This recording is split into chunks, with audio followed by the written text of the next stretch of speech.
If saying no gives you anxiety, that's not kindness, that's conditioning.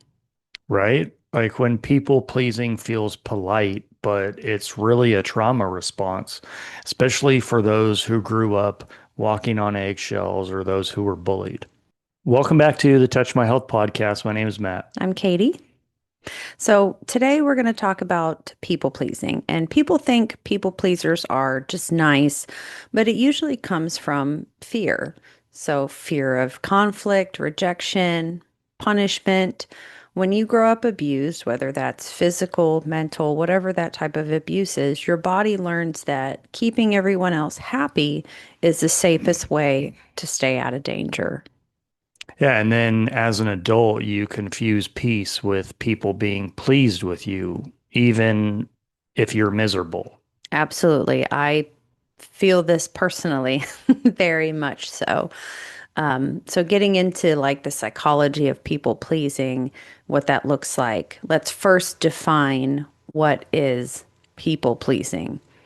I know I have a definition, not sure if you do, but Not really. When I think of people pleasing, it's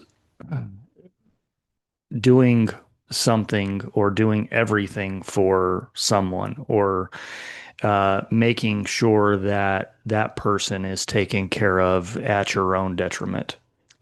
yes, I don't know what the actual technical definition is. We could look it up, but to me, people pleasing is someone who does something for somebody else to make sure they're happy, to make sure that they like you or whatever it is, even if it's at your own expense. Even if it's something you don't want to do, something you don't like, you Yeah. still do it for some other person because it makes them happy or it makes you fit into that group or it makes you liked or whatever it is. And it keeps you feeling safe, but at the same time, you're miserable.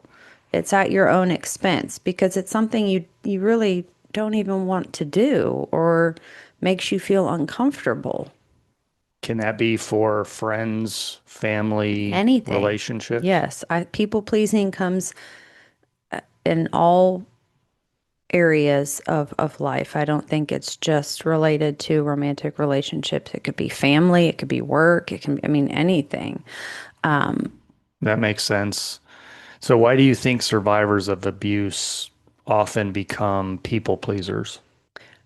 Because it's the fawn trauma response, right? So you have fight, flight, freeze, and fawn. So when fight or flight isn't an option, you try to make yourself useful or agreeable to survive.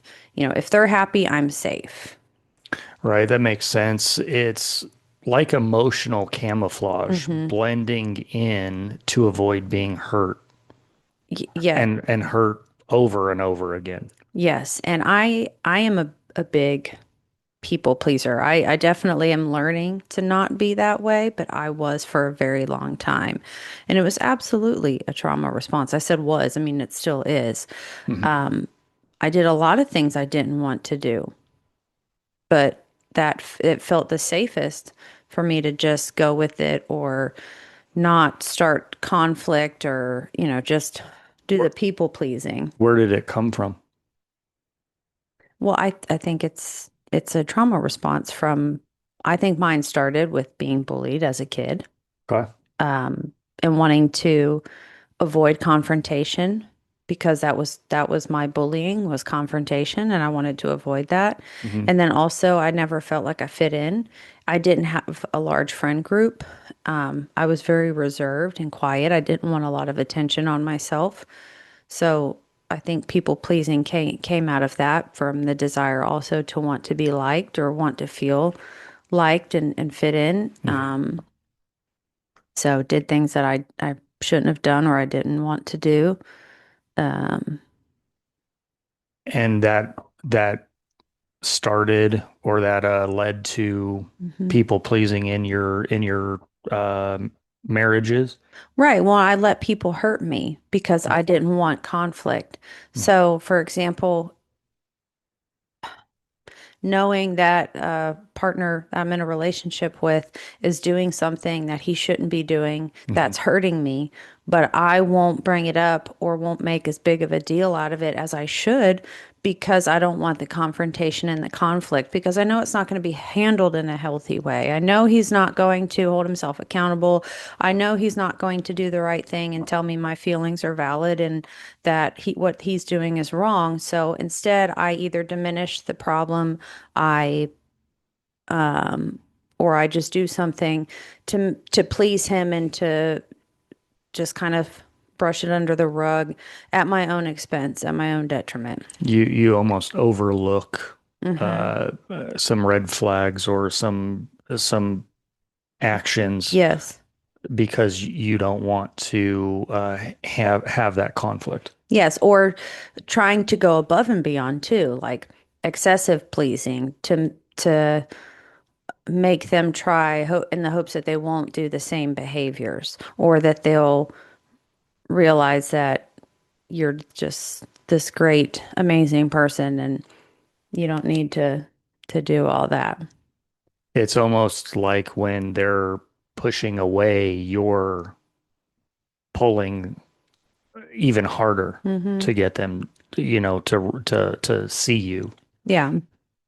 But Hmm. that's yeah, little That's tangent there. kind of where it came from. Yeah. So how do we segue into this one? Just ask it. How can you tell? Can you tell when being helpful crosses into people pleasing? Say it again, but more flowy. Just speak it. You can do it. I know, but I'm trying to see how okay. Hold on. Yes, okay. How can you tell when being helpful crosses into people pleasing? In my experience, it's when saying yes starts feeling like resentment instead of being generous. And when Yes. you start saying yes and start feeling Mhm. resentful, and that person starts taking advantage of you because you always say yes. I personally had a hard time with this because I did start feeling a lot of resentment towards people I was in a relationship with because I felt like I was being taken advantage of, and I was, but it was because I had an inability to say no as well. Mm. I would say yes, but I would feel resentful saying yes. And now looking at it, it's of course I'm like I just said you should have said no instead of people pleasing, saying yes, and then you have this resentment that technically you created. It's like a double-edged sword because you want to say no, but your trauma response says people please and say yes, and then you build resentment towards that person Mhm. and it creates more conflict that you wind up shoving down anyway because you're in your people pleasing just circle Uh-huh. or whatever that is called, Yeah. downward spiral. Um, And you're costing your peace at oh yeah. your own boundaries. I mean, you're not helping, you're self-abandoning. And when you've set those boundaries, but you're allowing Yeah. yourself to cross them or Or allowing something else. someone else Yeah. to cross them, it's at your own peace. Yes. And it's hard because you get so resentful towards someone or like a situation. And when you sit back and reflect on it, it's very hard to understand and to accept that you kind of created that yourself too. The trauma response and the people pleasing and oh letting people overstep the boundaries that you say you created but you didn't really enforce. That That's a that's huge tough. that's a huge comment. Setting a boundary but not enforcing that boundary. Hmm. Really, is that a boundary? Yeah. That's not really a boundary if you're not enforcing it, right? Right. Just saying I have a boundary and then not enforcing it and expecting people to respect that. And Expecting people who've never respected it to all of a sudden start respecting it. and you're allowing that bad behavior, Hmm. those repeated patterns over and over and over, and allowing it rather than squashing it and be like, Hmm. there's no more of that, right? Right. It's coming to the realization that you created part of the monster. Part of the monster was created by you and allowing that. Hmm. And that is kind of the cost too of people pleasing, right? What damage does people pleasing cause long term? Long term, I think long term it can again lead to repeated cases of that boundary crossing, repeated cases of bad behavior. The first that one that comes to mind for me is, setting a boundary of being honest and being truthful, and then that person lying to you and continually lying, and you're not enforcing Hmm. when that boundary is being crossed and you're not calling them out and you're not having that discussion and resolving it of why that person is lying to you, and then that behavior stops. I think there's a lot of uh, cause to that. What do you think? Yeah. So kind of a little mini tangent, not really. When you say boundaries, right? Talking about this is a boundary I've set for myself. Mhm. Do you apply those boundaries to yourself too, though, as far as giving that to other people? So I probably didn't say that right. For example, lying for you is a big one, right? Yeah. If someone lies to you, that's Honesty is big to me. honesty. So Yeah. that's crossing a boundary. Right. But do you put that on yourself too, to where it's a boundary, but that means I'm going to act with that same integrity and I'm not going to lie to someone. I'm not going to be dishonest. I'm going to be truthful in everything I do. You know what I mean? Like this Yeah. is your boundary Hmm. for other people that don't cross it, but do you think it's equally as important to those boundaries that you have to implement those yourself? Like, I'm going to be honest. I'm going to be truthful. I'm going to have integrity. Hmm.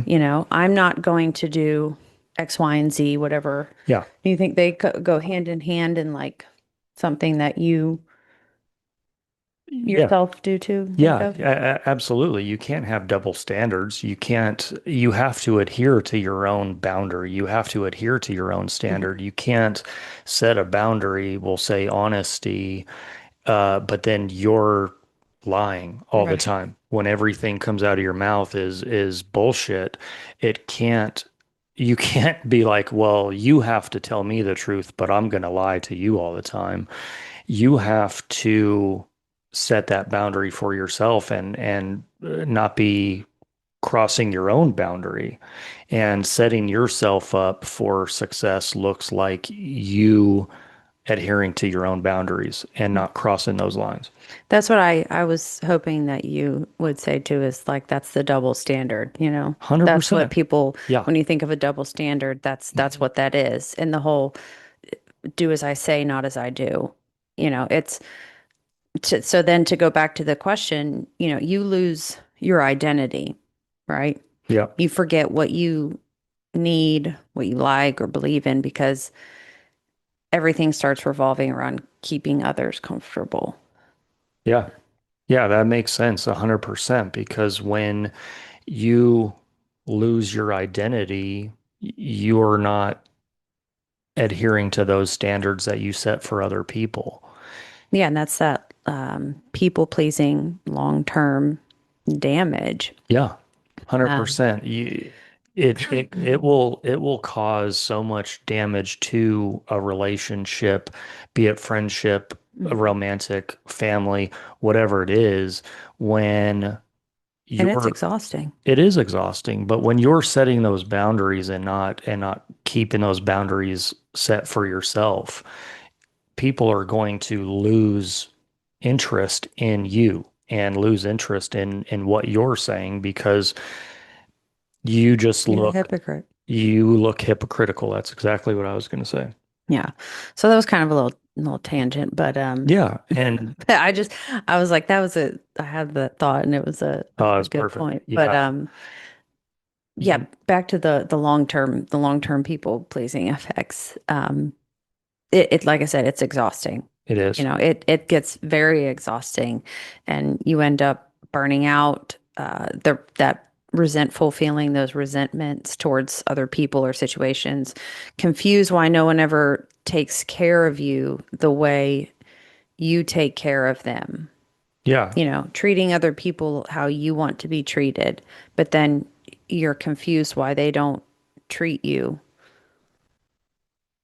the way you take care of them. hmm Yeah, it's the golden rule. You want to be taken care of as the way that you take care of other Hmm. people, treat others the way you want to be treated. Hmm. And when you're people pleasing, you're not setting yourself up for that same success. You're not setting your own boundaries. You're going outside of your boundaries because you want to make sure someone else is taken care of. Right. Yeah, it is such an exhausting way to continue to live, but it is a hard cycle to break out of. I mean, it can be, especially if it's something you've done for God, such a long time. So in your experience, why do people pleasers often attract controlling or abusive, narcissistic type partners? I know you have a little bit of history. Are you asking me this because you know? Uh, there is a little bit of your history built in. Well, I I've said this before. I think abusers can like sniff out. They just know who who has the trauma responses that are going to best align with their wants and needs. Hmm Abusers love compliance. People pleasers rarely challenge you. They're not challenging, aggressive people. So they see you as easy to manipulate to get them to do what they want you to do. And people pleasers confuses, well, and the people pleaser confuses being needed with being loved, which keeps the cycle going. Mm. Do you think there's a difference in people pleasing versus, say, normal relationship obligations? What does it look like to go into people pleasing versus, say like our Compromise. our dynamic where we kind of split some of the house duties or most of the house duties. What does it look like in a people pleasing household? So I think you're referring to what is the difference with people pleasing versus like compromising in situations or something like that. Sure. Yeah. People pleasing is not healthy at its core. So you are doing something at your own expense. And yes, there are healthy compromises where maybe you compromise in a situation and don't do something or do something you don't like to do. For example, I don't like doing dishes. I can't stand doing dishes. Do I do them sometimes? Yes, Yeah. because one, it's a necessity, it's a compromise. It's also something I know is important to you about not having dishes in the sink and Yeah. maintaining that Right. area of the household. So I'm not going to just leave it in there or not do it because it's not my chore. So, but on the flip side, with people pleasing, doing something that you really don't want to do at your own expense, physical, mental, whatever it is. Like, I am going to allow you to act poorly hmm and do things that hurt me just because I don't want a conflict or a confrontation with you. I'm going to allow you to lie to me. I know you're lying to me. I know you're being dishonest, but I'm not going to bring it up. I'm going to just push it under the rug and I'm going to act like nothing's wrong and Yeah. because I don't want to have the confrontation. So it's at its core, people pleasing, I don't think is healthy. And healthy compromise is very different. It's healthy. Yeah. Do you think that that's the same for cheating?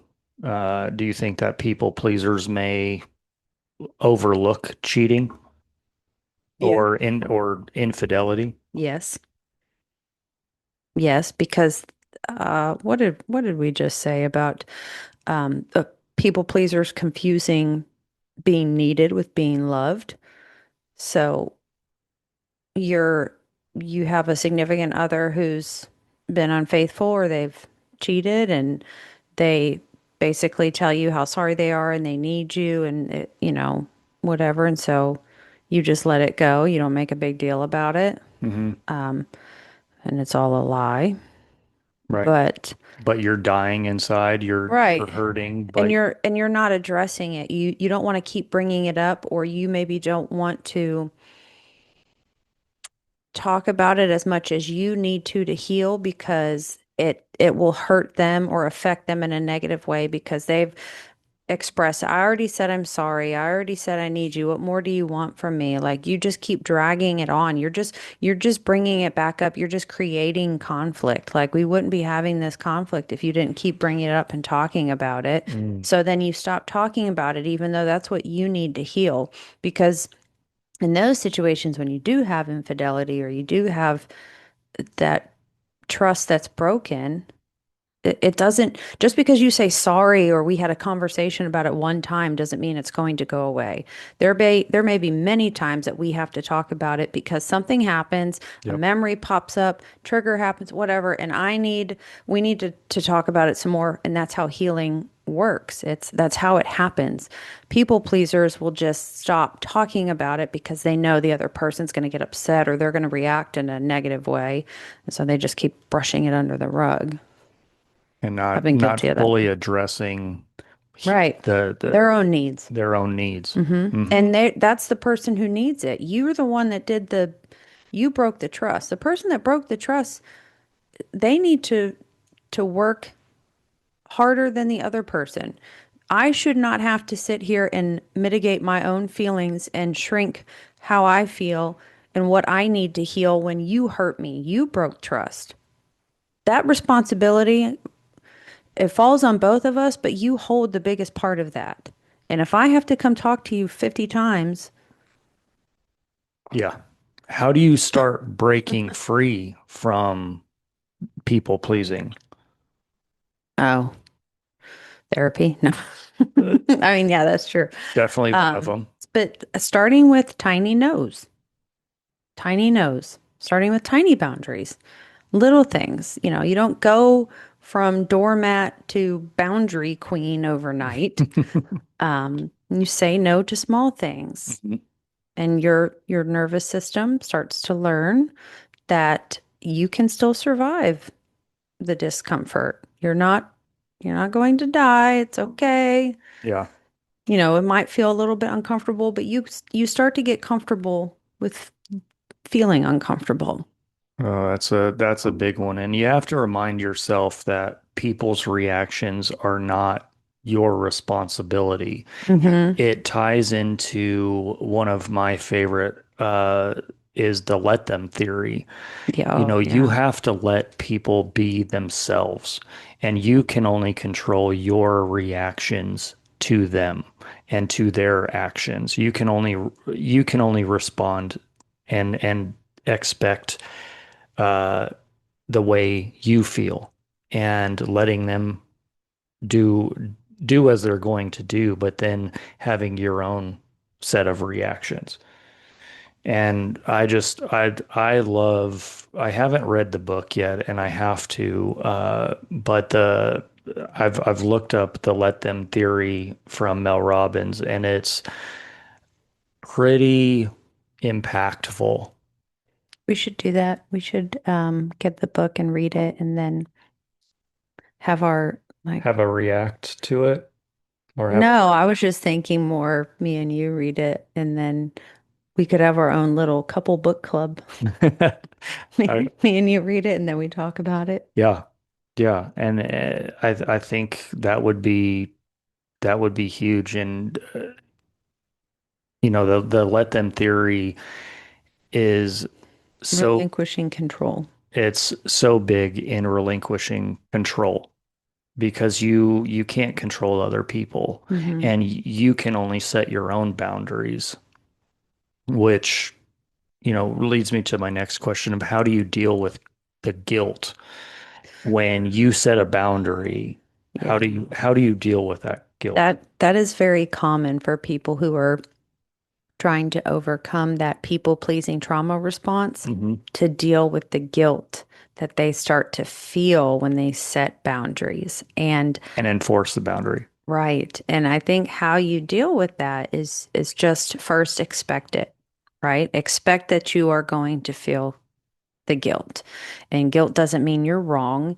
It means you're doing something new. Your body is and your nervous system are just it's new and they're like, okay, this is the response that we think we're supposed to have right now as we're feeling guilty, right? Just Yeah, expect it. where you're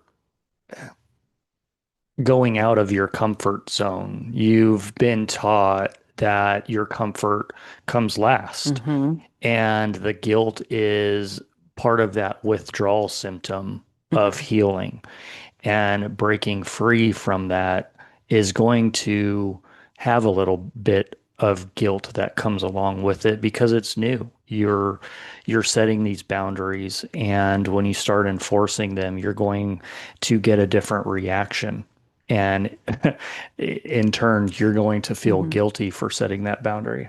I feel this so surprisingly where I think I felt the most guilt or feel the most guilt sometimes is when it comes to my children, right? Because I don't like telling them no and people pleasing to them, even though it's a different, it's not, It's a different dynamic, it's a but different dynamic. there should be But boundaries with children. right, absolutely. And when I tell them no, I feel that guilt sometimes because I don't want to tell them no and I feel guilty for telling them no.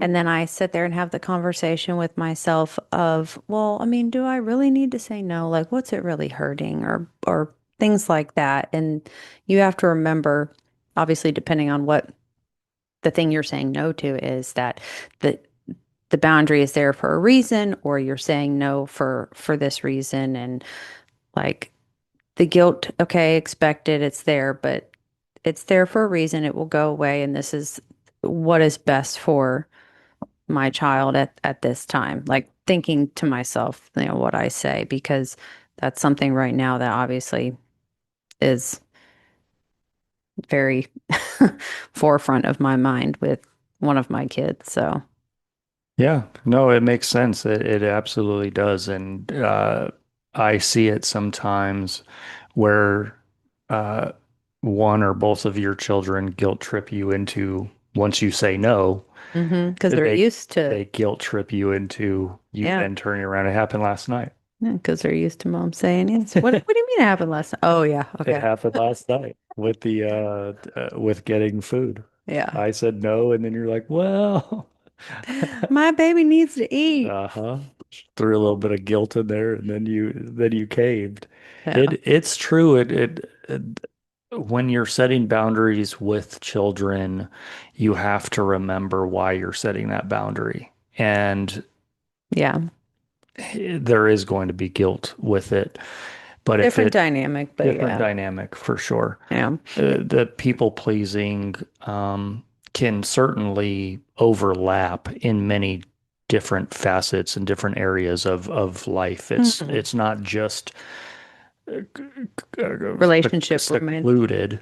Yeah. Right. Well, and think of in the workplace, right? People Hmm. pleasing to get the next promotion, get the next step, to move up the corporate ladder, whatever it is.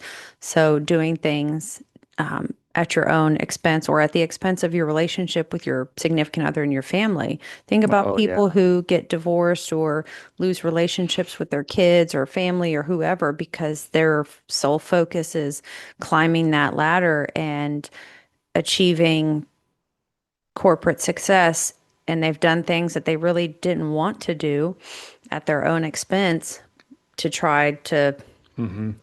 Putting in hours at work mhm. and your family's Yeah, at the detriment of your family. yeah. Yeah. That's so people pleasing is not necessarily just relationship, romantic relationship. I mean, it's all kinds of dynamics, family dynamics, romantic Hmm. relationship, workplace, everything. It might look like one thing, but it's a disguise. Yeah. And it comes from trauma. A lot of Uh, people pleasing is a trauma response to things that have happened, abuse that has happened to you. yeah. So closing thoughts. Okay. People pleasing might look like love, but it's actually fear in disguise. You can't heal if you keep betraying yourself to keep the peace. Like we said about the boundaries. You can't heal if you keep putting a boundary out there and allowing someone else to cross it and not enforcing it. That is betraying yourself just to keep the peace for someone else. Oh, 100%. And you have to remember the right people won't leave when you stop performing. Hmm. They'll meet the real you. They'll see who you really are. And that's where real love starts. And that's where you'll really start feeling like yourself. Oh, yeah, and pieces of yourself will start coming back and you'll start feeling whole again and a whole new sense of self-worth will kick in. It will become easier Hmm. every single day. Yep. And when you feel like you've lost yourself in your past relationship and you're trying to heal, you're trying to reclaim yourself, that's what that's going to feel like. This is part of what that is going to give you. It's going to give you back your sense of self-worth. I think a very important question to ask yourself if you're in the people pleasing recovery or you've acknowledged, like, okay, this is me, I'm a people pleaser, it's a trauma response. Figure out who you are as a person. Like, who are you? What do you like? What do you dislike? What are you okay with? What are you not okay with? I had to I wrote my daughter a letter, and this is what I said to her because I can see how some of the things she's starting to do are people pleasing things where she's going along to feel accepted and to feel wanted, even though I think she knows it's not the right thing to do, or it's probably not even things she wants to do. And I relate to that because I've been there. I still currently do it sometimes, but I think the most important thing you can do is write down or have that conversation. Who am I? What do I like? What do I not like? What am I okay with? What am I not okay with? What is acceptable behavior to me? What is not acceptable behavior to me? And Hmm. start making those little boundaries, those little no's. And you'll start to feel guilty in some senses when you know, do the no's, but expect it and have patience and grace and allow yourself to be okay, comfortable with being uncomfortable for a short period of time. Yep. And those pieces of yourself will start to come back, and that confidence you build in yourself will become stronger every day, and it will get easier every single day. I love that. I think those are strong words. Yeah, Well, strong thanks. words. Thanks for joining us today on our people pleasing episode. Yes. All of our social medias are linked down below, the TikTok and Instagram. Follow us. And you want to tell them about what's coming up? Yes. So we said on the last episode a little teaser, but we have a Google form that we are going to put out if we have not already by the time this episode is out. And we are going to be asking for some stories. We have a new segment called Call Me Crazy. And then we would like you to say or to tell us your story. Am I being crazy or is this abuse? So that is, So and we pumped. we want it'll be anonymous, so people fill out the Google form. There's some, questions there you'll answer.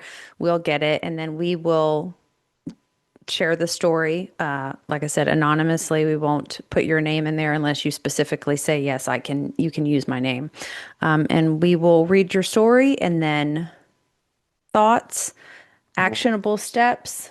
yep, we'll get to react to your story and we'll give Give our opinion our and thoughts. opinion and thoughts and see if you're crazy or if it's actual Yeah. abuse. Am I crazy? Or is he a psychopath? No, something like that. It's But possible. we're super excited about it. I'm very excited. Oh, It's going to be fun. So yeah. again, follow us on Instagram and TikTok. And YouTube. We'll be releasing some of that on there, as well as subscribe to our podcast because that's where we're going to be doing our Call Me Crazy episodes. So until then, we'll see you on the next one. Okay, bye. Okay, bye.